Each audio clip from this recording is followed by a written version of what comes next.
आगा हसन के कमरे में देर तक मुख्तलिफ मौज़ूआत पर बातें होती रहीं, यहाँ तक कि नमाज ज़ोहर का वक्त हो गया।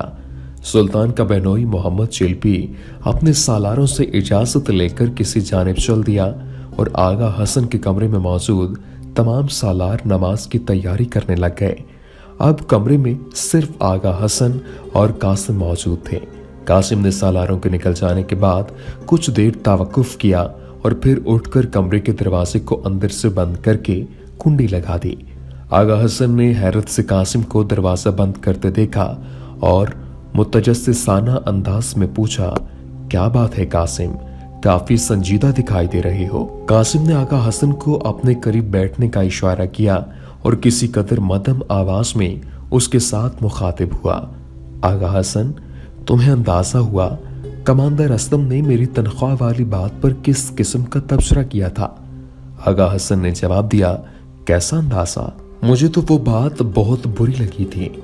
यानी चरी के तमाम सिपाही सुल्तान के बेटे हैं, हमें तनख्वाहों और मालो दौलत से कुछ गर्ज नहीं। असलम खान ने घटिया बात की थी जो मेरे ख्याल में सबको बुरी लगी होगी, लेकिन तुम क्या कहना चाहते हो?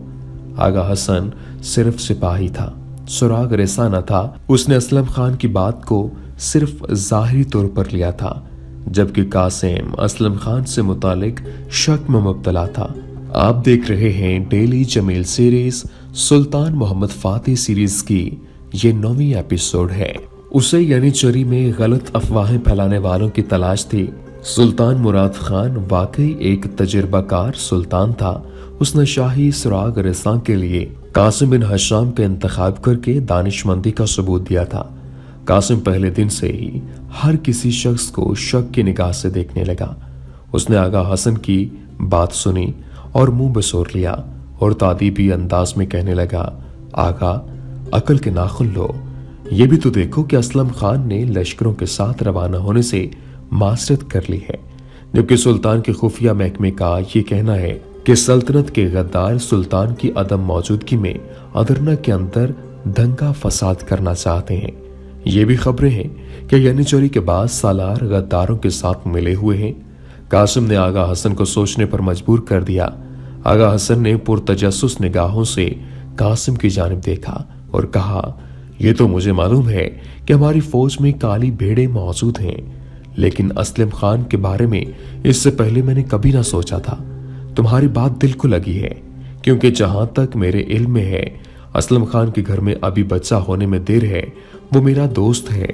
चंद दिन पहले तक उसने मुझे बताया था कि अल्लाह रब्बुल इज्जत उसे माह शवाल में पहले बच्चे का बाप बनाने वाला है। आज जब उसने अपना उज़्र बताया तो मुझे भी कदरे हैरत हुई। और फिर सबसे बड़ी बात यह है कि एक सिपाही को मैदान जंग की तरफ रवाना होने से कभी माजूर नहीं होना चाहिए, चाहे वजह कुछ भी हो। कासिम ने इत्मीनान का सांस लिया। गोया असलम खान पर इसका शक दुरुस्त था। उसने कुछ कहने के लिए मुंह खोला, लेकिन यकलख्त किसी वजह से खामोश हो गया। उसकी निगाहें तेजी से कमरे के बंद दरवाजे की तरफ उठी। उसकी छठी हिस्स बेदार हो चुकी थी। कासिम की निगाहों की चमक देखकर आगा हसन भी मुतजस्सिस हो गया। कासिम ने होंठों पर उंगली रखकर आगा हसन को खामोश रहने का इशारा किया और खुद अपनी जगह से उठ खड़ा हुआ। अब वो दबे पांव दरवाजे की तरफ बढ़ रहा था। वो दरवाजे के करीब पहुंचा और उसने बेआवाज तरीके से दरवाजे की कुंडी हटा दी। अगले लम्हे उसने यकलक दरवाजे के दोनों पट एक झटके से खोल दिए। दरवाजा खुलने के साथ ही धड़ाम की आवाज सुनाई दी और यानीचरी का एक नौजवान सिपाही अपने कमरे में आ गिरा। वो गालिबन दरवाजे के साथ कान टिकाकर आगा हसन और कासिम की बातें सुनने की कोशिश कर रहा था। कासिम और आगा हसन ने बिजली की तेजी से अपनी शमशीरें बेनियाम कर लीं। कासिम ने तलवार हवा में लहराई और आगे बढ़कर दरवाजे की कुंडी फिर लगा दी। ये एक सुराग रसा की हैसियत से उसका पहला मार्का था। यानी चरी का नौजवान सिपाही कासिम और आगा हसन की तलवारें देखकर बौखला गया था। उसके चेहरे पर मौत की जर्दी छाने लगी और वो गिड़गिड़ाने लगा। कासिम ने तलवार की नोक उसकी गर्दन पर रख दी और उसे पीछे की तरफ धकेल कर दीवार के साथ लगा दिया। कासिम ने शीशनाग की तरह फुंकारते हुए इस नौजवान से सवाल किया, तुम हमारी बातें क्यों सुन रहे थे? कौन हो तुम और किसके कहने पर जासूसी कर रहे हो? नौजवान का हलक खुश्क हो चुका था। उसने एक खुश्क घूंट लेकर जुबान तर करने की कोशिश की। इतने में आगा हसन, जो नौजवान को बड़े गौर से देख रहा था, बोल उठा, ये शरीक के 22वें दस्ते का एक नया सिपाही है और असलम खान की कमान में लड़ता है। आगा हसन की बात पर कासिम ने मानीखेज नजरों से आगा हसन की जानिब देखा और फिर नौजवान से सवाल किया, क्या नाम है तुम्हारा? तुर्क या तुर्कबाज। नौजवान ने खौफ से हकलाते हुए नाम बताया।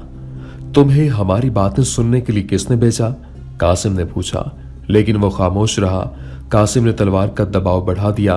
तुर्कबाज की आंखें उबलने लगी। उसकी नरगट से जिबा होते बकरी जैसे आवाजें बुलंद हो रही थीं। कासिम ने अपना सवाल दोहराया, बताओ तुम्हें किसने भेजा है? अगर नहीं बताओगे तो याद रखो, मैं तुम्हारे सर पैर काट कर तुम्हें शहर के चौराहे पर फेंक दूंगा। मारे दहशत के तुर्कबाज का रंग खजां रसीदा पत्ते जैसा खुश्क हो चुका था। वो फिर भी कुछ ना बोला। वो शायद किसी का नाम ना लेना चाहता था। कासिम ने जब देखा कि तुर्कबाज सीधी तरह नहीं बताएगा, तो उसने आगा हसन को तुर्कबाज के हाथ पैर बांधने के लिए कहा। आगा हसन ने अपनी तलवार रखी और कमरे में रखे संदूक से रस्सी निकाल आया। कुछ देर बाद तुर्कबाज हाथों पैरों से बंधा कमरे के फर्श पर पड़ा कांप रहा था।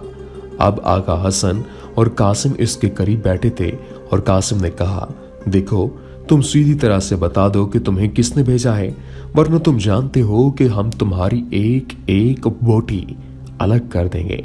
इतना कहने के साथ ही कासिम ने अपनी तलवार से उसके कंधे पर चरका लगाया और इसकी कमीज फट गई और इसके कंधे से फर फर खून बहने लगा। अब वो पूरी तरह खौफजदा हो चुका था। उसने मौत के खौफ से गिड़गिड़ाते हुए कहा, मुझे उस वदी ने भेजा है। और मैं अचानक कमरे के रोशनदान से एक तीर आया और तुर्कबाज के हल्क में उतर गया। कुछ लम्हे तो आगा हसन और कासिम को समझ न आई कि ये क्या हुआ। तुर्कबाज खून में लथपथ तड़प रहा था। उसके हाथ पैर बंधे हुए थे और आंखें अपने हलकों से उबर रही थीं। वो मर रहा था। तीर उसकी गर्दन पर हल्क के मकाम पर पैवस्त हो चुका था। जो ही मामला कासिम की समझ में आया, उसने बिजली की रफ्तार से जुस्त लगाई और कमरे का दरवाजा खोलकर बाहर निकलता चला गया। अब वो बैरकों के आगे बने बरामदे में दौड़ रहा था। उसका रुख इमारत के आखिरी कोने की जानिब था, जहां छत पर जाने के लिए मिट्टी से जीने बनाए गए थे। कासिम बर्क रफ्तारी से जीने फलांगता चला गया। उसके अकब में आगा हसन के दौड़ने की आवाज भी आ रही थी, लेकिन उसने पीछे मुड़कर न देखा। वो चंद सानिये बाद इमारत की छत पर था, लेकिन यहां आकर उससे मायूसी हुई। तुर्कबाज को कत्ल करने वाला छलावा दूसरी जानिब से छलांग लगाकर गालिबन छत से कूद गया था। कासिम ने आगा हसन को छत पर आते देखा तो चीख कर कहा, भागो, यहां नहीं है, परली तरफ झाड़ियों की तरफ देखो, वो छत से कूद गया है। कासिम खुद भी उल्टे पांव भागा और किसी आंधी की तरह इमारत की शुमाली समत में दौड़ लगा दी। लेकिन यहां आकर भी आगा हसन और कासिम को मायूसी हुई। दुश्मन निकल चुका था। कासिम और आगा हसन एक पूरे दस्ते के हमरा शाम तक मुआस्कर का सारा इलाका छानते रहे, लेकिन तुर्कबाज का कातिल ऐसे गायब हो चुका था जैसे गधे के सर से सींग। वो मगरिब के बाद कमरे में लौटे तो कासिम ने कहा, तुर्कबाज की लाश का क्या किया है? उसे खुफिया महकमे का सरबराह बहराम खान अपने साथ ले गया है। हम जिस वक्त कातिल को तलाश कर रहे थे, बहराम खान यहाँ अपनी कार्रवाई में मुकम्मल मसरूफ था। आगा हसन ने जवाब दिया और कासिम ने एक लंबी हूं की। कासिम ने फिर पूछा, अच्छा ये बताओ, तुम्हारी समझ में कुछ आया कि ये असवदी कौन है? तुर्कबाज ने मरने से पहले असवदी का नाम लिया था। नहीं, मुझे भी नहीं मालूम। वो जब अटक अटक कर उस कह रहा था तो मैं समझा था कि असलम खान कहना चाहता है, लेकिन उसने असवदी कह दिया। मालूम नहीं ये असवदी कौन है। आगा हसन के चेहरे पर गहरे गौर और फिक्र का तासुर था। कासिम ने किसी ख्याल के तहत आगा हसन से कहा, आगा, तुम असलम की कमान में काम करने वाले किसी और सिपाही को बुलाओ हो सकता है असलम के मातहत इसे असवदी कहकर पुकारते हों, क्योंकि उमूमन फौज के सिपाही अपने सालारों के खुद ही मनपसंद नाम रख लेते हैं। असलम के चेहरे की रंगत स्याह है, हो सकता है इसके मातहत इसको स्याह रंग की वजह से असवदी कहकर पुकारते हों। कासिम की बात से आगा हसन चौंक गया और उसके तहसीन आमेज अंदाज में कासिम की जानिब देखते हुए कहा, बखुदा तुम बहुत ज्यादा सहीन हो।